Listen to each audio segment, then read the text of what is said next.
Spin.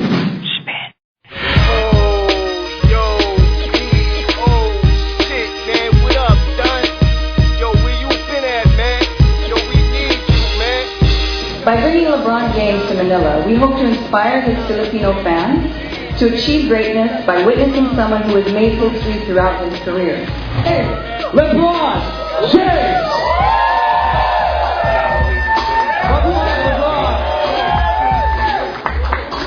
Michael, mabuhay, Philippines. Yeah. Well, man, I'm still here. Yeah, man. Right. How have you been? How's everything? I know you played them last night, so how's the Philippines treating you so far? So far, so great. It's a great place, and I'm happy to be here. I don't know if you've heard, and maybe you have, that it is a basketball crazy country, the #1 sport in the Philippines. Has anybody told you about that? Yeah, absolutely. My head coach, Eric Spoelstra, told me all about it. So, it's very exciting to be a part of such a great culture. And speaking of, why don't you indulge us for a while about what specific stories? Eric Spoelstra obviously has been here in the country many times, traces his roots here. He's brought the Larry O'Brien Trophy to the Philippines, something you're keeping to your chest close a couple of times already. Any particular thing that Coach Eric Spoelstra told you about the Filipinos?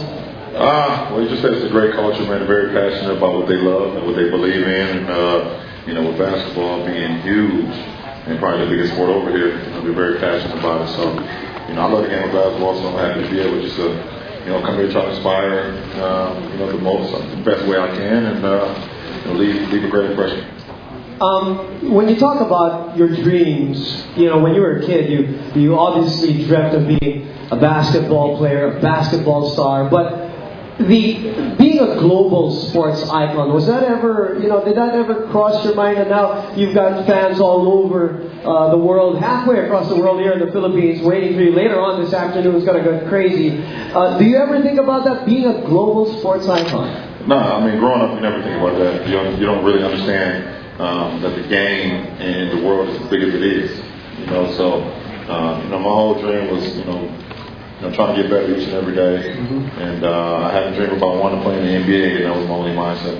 All right. Well, we'll talk about the world getting smaller a little later. But first, LeBron, I personally had the pleasure and extreme honor of watching you celebrate your championships, covering the finals, the last 3 years that you got into the finals, and the 2 celebrations that you had. And we all saw it on national TV here. The celebration in that first championship, you were like a boy that received a toy for the very first time. Really pure, unadulterated bliss. And then the second championship, a little bit more subdued in your celebration. Obviously, that was a grueling series that you went through, not only in the finals, but in the Eastern Conference Finals against Indiana. From an emotional standpoint, can you tell us, though, the difference of the 2 championships for you? Both of the 2 championship runs were both emotionally draining.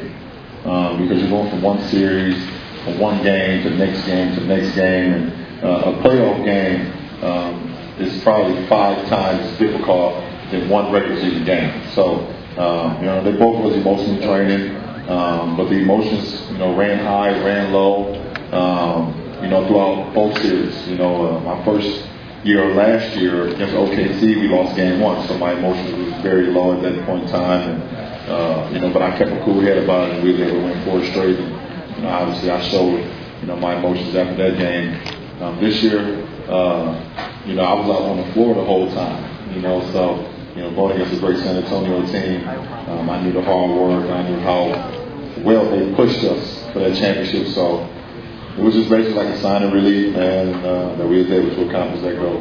Well, we all saw the celebration. Obviously, San Antonio, tough team.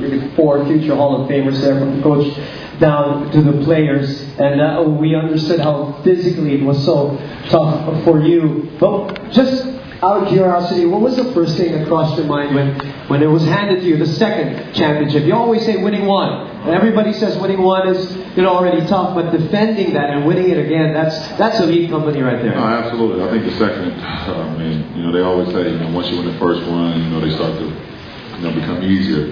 It wasn't easier for us at all. To be the defending champs and have to defend your title each and every night, regular season, throughout the playoffs was very difficult. And for me as a player, I just try to be the best I can be each and every night. I want to be the MVP for our team.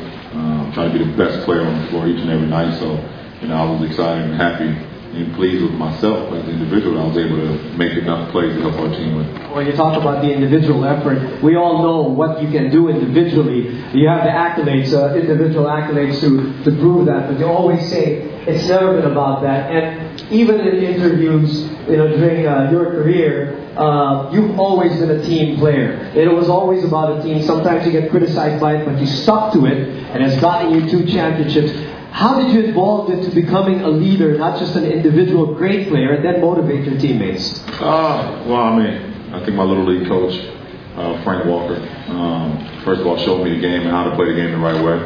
And understanding that no matter how good one individual is, it takes a full team to win championships.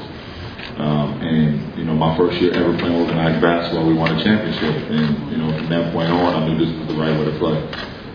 So he laid the DNA of how to play the game of basketball into me, and go on, to my AAU coach and high school coach, James Joyce, taught me some great keys as well. Keith Danbrot, also a great coach of mine, and so I was instilled on how to play the game the right way at a young age, and it's just helped me, throughout my NBA career.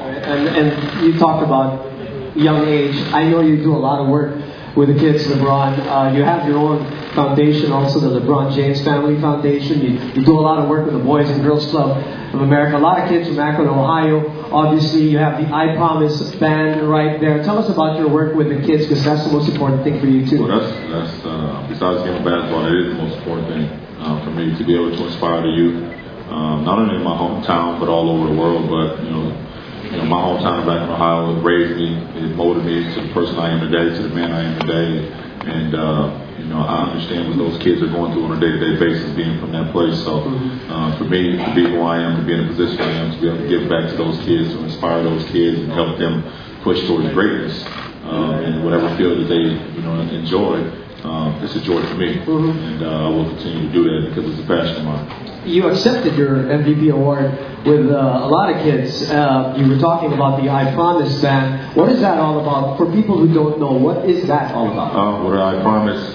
band is an initiative with my foundation where we started with third graders. We followed third graders, throughout grade school, throughout middle school, throughout high school, and they have mentors and high school kids that follow them as well. But the I Promise band is a promise that they will continue to listen to their teachers every day. They will do their homework. They will help others. They will be physically fit, get out and exercise and do great things. And they will be the best people that they can be every day. And on the other hand, my promise to them is I will continue to inspire them. I will continue to be a leader to them, and I will not let them down. So I promise I will not let them down in anything that I do on a day-to-day basis. So it works both hands. I make a promise to them, they make a promise to me, and I can say there's been success to this point. And obviously it's all part of striving for greatness, regardless of what field, whether it's sports or anything that they get into, talking about the kids. And you're going to meet a lot of kids later on this afternoon. LeBron, let's talk about social media. You touched on that earlier. You tweet often, and a lot of them are very entertaining. There's a lot of videos on Instagram. When you do that, as the world has gotten smaller because of social media, do you have any kind of guidelines, or do you just tweet how you feel? I mean, for the most part, what I tweet, what I put on Instagram is who I am. It's my life. And, the fact that I can interact with so many of my fans that I can actually touch on a day-to-day basis is a great thing. And, social media allows me to be at one with my fans. So, it's great. And I love people to have a little insight of my life than just seeing me out on the basketball floor. So I think, it's great. It's a great tool for that instance. And that's obviously one side of it. But when you're a global superstar that you are right now, the other side, obviously, of social media is that, they can tweet you anything that they want. And you've been able to just forego all of that and do what you do. You also have like some types of Twitter blackout when you want to focus on the playoffs, right? Yeah, I mean, there are people on social media that can get a little crazy at times and say things that they wouldn't say to you in person. But for me, I got so many followers. Not trying to toot my own horn, but I got like 9 1.something followers, so I don't see all the messages.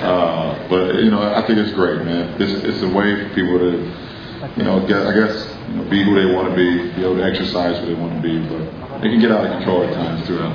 But you still think it's important for you as a great tool for athletes in general, for global sports icons? I mean, I don't speak for all athletes. I speak for myself, and you know, I love being able to interact with my fans. Like I said, that I can't touch on a day-to-day basis, and for them to have an insight of my life. Besides seeing me out on the basketball floor all the time. All right, LeBron, let's talk about the word legacy. It's been thrown around. It's been thrown around since, you know, you won your first championship. It's still being thrown around now. It's not even done yet. But when you talk about how you define legacy for yourself, the script is still being written. What can you say about that? And what is it down the road for you when it comes to your legacy? Actually, I really don't even think about it or talk about it.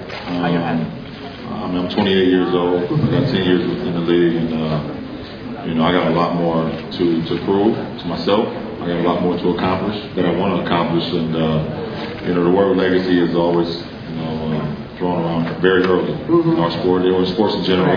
Right. So you know, for me, I don't really talk about it. I think at the end of the day, when I decide to hang my shoes up, put the jersey down, you know, my game and my resume speaks for itself, and I will let everybody else decide where they want to put me. That's not soon, though, right? No. No time soon. Okay, hopefully not, right? We got to see more of LeBron James. And there's more to see later on this afternoon at the Mall of Asia Arena. LeBron, do you have anything to say to our friends or fans here before we let you go? First of all, this is very overwhelming to see all these cameras, all these people excited for me to be here with the Nike and this great promotional tour.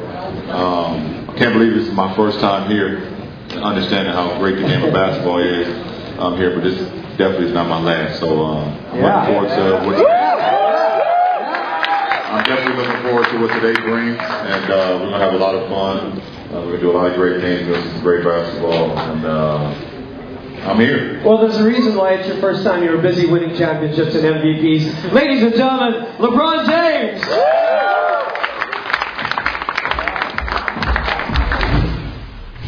Spin.